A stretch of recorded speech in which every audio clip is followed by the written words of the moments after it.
Hello అండి, నేను మహాలక్ష్మిని. పెరుగు ఆవిడైతే తయారు చేశానండి. వేసవికాలంలో ఎక్కువగా ఏదైనా మనకి మజ్జిగలు కానీ ఏదైనా తాగాలి కదా, ఎండ తీవ్రతకి మనం తట్టుకునే శక్తి కావాలంటే కనుక ఖచ్చితంగా పెరుగు ఆవిడైతే తినాలండి. పెరుగు ఆవిడ హెల్త్కి చాలా మంచిది. నేను ఏ విధంగా తయారు చేశానో లేట్ చేయకుండా వీడియోని ఎక్కడ స్కిప్ చేయకుండా చూసేయండి. మరి పెరుగు ఆవిడకి ముందుగా మినపప్పునైతే నానబెట్టుకోవాలండి. సుమారుగా ఒక 4-5 గంటలైనా మినపప్పును నానబెట్టుకోవాలి. మినపప్పును నానబెట్టుకొని శుభ్రంగా వాష్ చేసుకొని గ్రైండర్ పెట్టుకోవాలి. గారెపిండిగా సాయిగుండు కదా, ఒక 5 గంటల్లో తొందరగానే నానిపోతుంది. లేదా మీరు కనుక పొట్టుపప్పు అయితే ఒక రోజంతా నానబెట్టుకుని, అంటే ముందు రోజు నైట్ నానబెట్టుకుంటే మీకు సరిపోతుంది. ఇప్పుడు శుభ్రంగా కడిగేసి గారెపిండి మనం ఎలా పట్టుతామో అలాగా పేస్ట్ చేసుకోవటమే.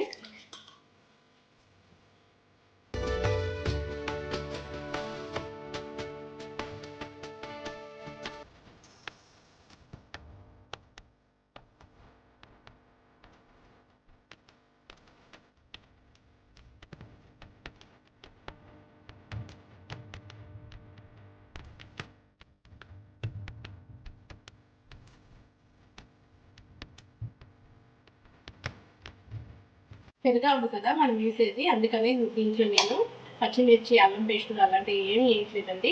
పెరుగు అవ్వదంటే కొంచెం చప్పగా ఉంటేనే బాగుంటుంది. అంటే నా స్టైల్లో చేస్తున్నా కదా, బాగుంటుంది, చాలా బాగుంటుంది. నేనైతే ఈ పద్ధతిలోనే చేస్తానండి. ఇంట్లో ఎలాంటి ఏమి నేను ఇలాగా గ్రైండ్ చేసుకున్నాక పిండిని మొత్తం ఇప్పుడు గారేసేసుకున్నాను. నేను గ్రైండర్లో రుబ్బేటప్పుడే ఉప్పు వేస్తానండి. ఇప్పుడు ఉప్పు సరిపోయిందా లేదా అని చూసుకోండి. ఆల్రెడీ కళాయి పెట్టేసి ఆయిల్ పోసేసి స్టవ్ మీద అయితే పెట్టేశాను. నూనె వేడెక్కింది. చేతిని కొంచెం తట్టుకొని నేనైతే చేతితోనే వేసేస్తానండి గారెలు అన్నది. మీరు కనుక చేతితో వేయటం కుదరకపోతే కవర్ మీద అయినా వేయచ్చు. నేనైతే ఇలాగే వేసేస్తాను. మనకి పెరుగు ఆవిడ అన్నది మరీ పలసాగా రాకూడదండి. కొంచెం మందం ఉంటేనే మనకి పెరుగు ఆవిడ అన్నది బాగుంటుంది. ఎందుకంటే పెరుగు మొత్తం పీల్చుకుంటుంది కదా.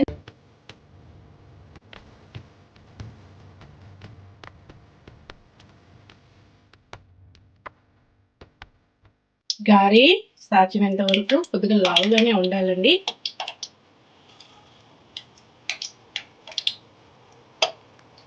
ఇలా మధ్య మధ్యలో కొద్దిగా గిన్నెలో వాటర్ తీసుకుని ఇలాగా చేతిని తడుపుకుంటూ ఇలాగ మీరు తీసుకున్నారంటే ఈజీగా వస్తుంది. కొంతమంది పలసాగా చేస్తారండి. పలసాగా అయితే బాగోదు. గారె అనేది లావుగానే ఉండాలి.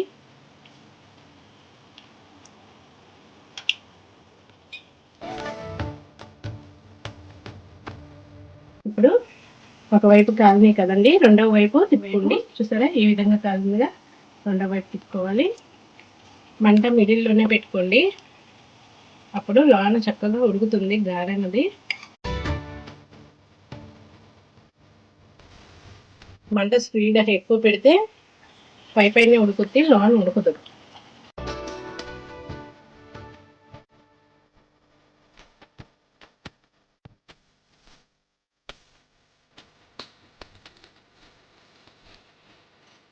చక్కగా వేయండి. ఇలా అయితే సరిపోతుంది.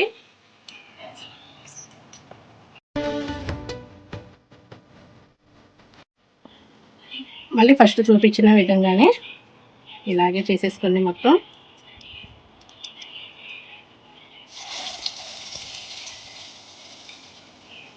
గారెపిండి కూడా మరీ మెత్తగా ఉండకూడదండి. కొద్దిగా పలుకులుగా ఉంటే గారె టేస్ట్ బాగుంటుంది.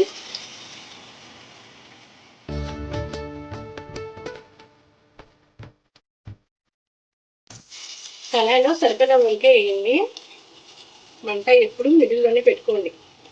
ఇంకన్నీ ఈ విధంగా గారెలు వేసుకోవాలండి. గారెలు అయితే వేయడం అయిపోయింది కదండి. ఇంకా కావాల్సింది పెరుగు చట్నీ. పెరుగు మనకు చక్కగా గట్టిగా ఉండాలండి. సరిపడా సాల్ట్ వేసుకోండి. పెరుగు చట్నీకి సరిపడా సాల్ట్. మనం గారెలలో కూడా వేస్తాం కాబట్టి కొంచెం చూసి వేసుకోండి. చక్కగా మజ్జిగ కవంతో చిలికేయండి మొత్తం. పాతకాలంలోనే మజ్జిగ అయితే కొడతానండి, మజ్జిగ కాలంతో. కానీ ఇప్పుడు ఇది కనిపించట్లేదు, అరుదుగా కనిపిస్తుంది. ఇప్పుడు చిక్కగా ఉంది కదా, నేను అసలు వాటర్ అంటే పోయలేదు.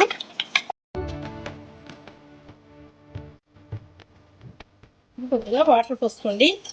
మరీ పలసాగా ఉండద్దండి, అలా అని మరీ చిక్కగా ఉండకూడదు, మిడిల్లో చూసుకోండి. చెప్పాను కదా, మరీ పలసాగా ఉండకూడదు, అలా అని మరీ చిక్కగా ఉండకూడదు. ఈ విధంగా ఉండేటట్టు చూడండి. నేను ఇందులో ఉప్పు సాల్టే వేసాను, ఇంకేమీ వేయలేదు. పెరుగావుల్లోకి ముఖ్యంగా కావాల్సింది ఉల్లిపాయలండి. ఈ విధంగా ఉల్లిపాయలను అయితే కోసుకోండి, చక్కగా ఉల్లిపాయలు ఎక్కువగానే కోసుకోండి. నేనైతే ఇంత సైజు పెద్ద కాయలు అయితే కోసాను. ఇలా చీలికలనే కొయ్యాలి. ఇప్పుడు తాలింపు పెట్టుకోవాలి. అలాగే పచ్చిమిర్చి, కరివేపాకు ఇంకా తాలింపు పెట్టేద్దాం.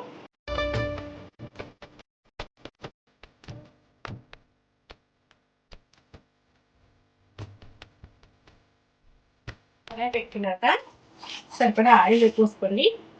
ఆయిల్ పోసుకున్నాక తాలింపులు, జీలకర్ర, ఎండుమిర్చి,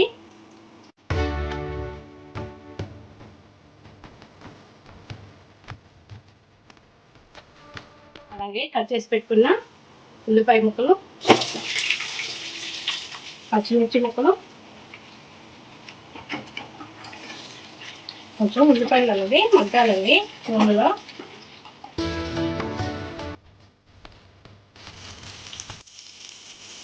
కొంచెం కరివేపాకు,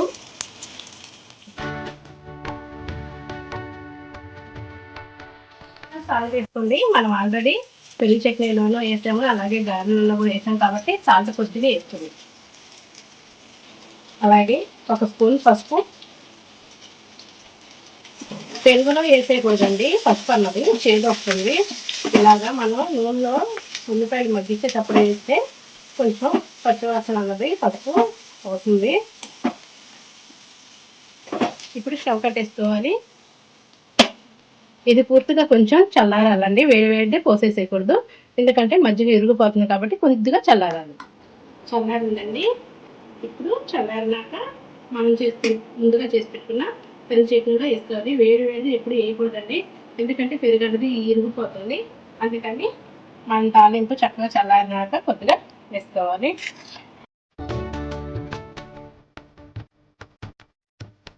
తాలింపు అంతా పెరుగు చట్నీలో వేసేసుకున్నాం. ఇప్పుడు మొత్తం పెరుగు చట్నీ అంతా ఒకసారి తిప్పండి, తాలింపు అంతా కలిసిపోయేటట్టు. ఈ విధంగా కొద్దిగా చిక్కగా ఉండాలి, మరీ పలసాగా ఉండకూడదు, అలా అని మరి చిక్కగా ఉండకూడదు.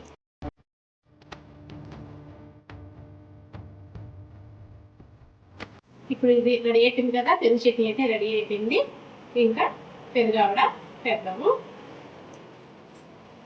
మనం చేసి పెట్టుకున్న పెరుగు చట్నీ అంతా ఒక పెద్ద గిన్నెలోకి వేసుకోండి, ఎందుకంటే గారె మునగాలి కదా, కొద్దిగా వెడల్పాటి గిన్నె అయితే బాగుంటుంది. మనం ముందుగా రెడీ చేసుకున్న గారెలు సరిపోనా వేసుకోవాలండి, అన్నీ డైరెక్ట్ ఇలా వేసేయండి.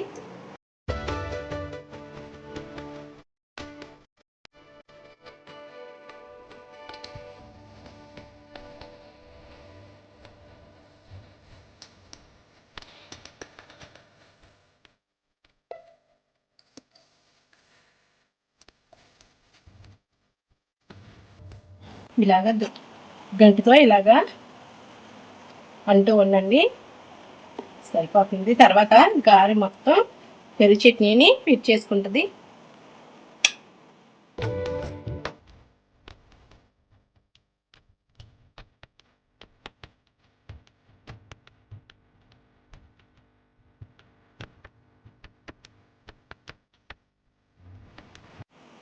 ఇంతేనండి, ఇలా చేసేసుకొని మీరు ముందు రోజు నైటు ఇలా చేసేసుకొని పెట్టుకుంటే మార్నింగ్ టిఫిన్గా బ్రేక్ఫాస్ట్గా కూడా చేయొచ్చండి. పిల్లలకి చక్కగా లంచ్ బాక్స్లో పెట్టేసి పంపించేయచ్చు, అంటే బ్రేక్గా వాళ్ళకి టిఫిన్కి చక్కగా చేసేసి పెట్టేయచ్చు. చాలా హెల్దీ ఫుడ్, చాలా మంచిదండి. వేసవికాలంలో చాలా పనిచేస్తుంది, చక్కగా ఆరోగ్యాన్ని ఇస్తుంది. దీన్ని ఇలా చేసాం కదా, మూత పెట్టేసేసి ఒక గంట సేపు నాననివ్వండి. పెరుగావిడ అన్నది చక్కగా నానిపోతుంది.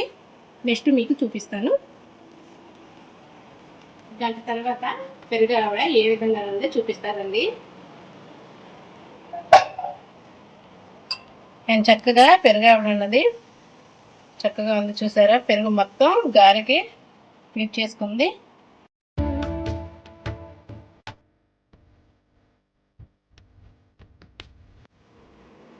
టేస్ట్ మాత్రం అదిరిపోతుందండి. అదేవిధంగా నైట్ పూట చక్కగా చేసేసి ఉదయాన్నే బ్రేక్ఫాస్ట్గా కూడా తినేసేయచ్చండి. ఇదేనండి నేను చూపించినట్టుగా మీరు కూడా ఇంట్లో ఒకసారి ట్రై చేయండి. చాలా టేస్టీగా ఉంటుంది. పెరుగావిడ అయితే రెడీ అయిపోయింది. వీడియో నచ్చితే లైక్ చేయండి, సబ్స్క్రైబ్ చేసుకోండి. మీ ఫ్రెండ్స్కి మీ రిలేటివ్కి మీకు నచ్చితే కనుక షేర్ చేయండి. లైక్ చేయడం మాత్రం మర్చిపోవద్దు.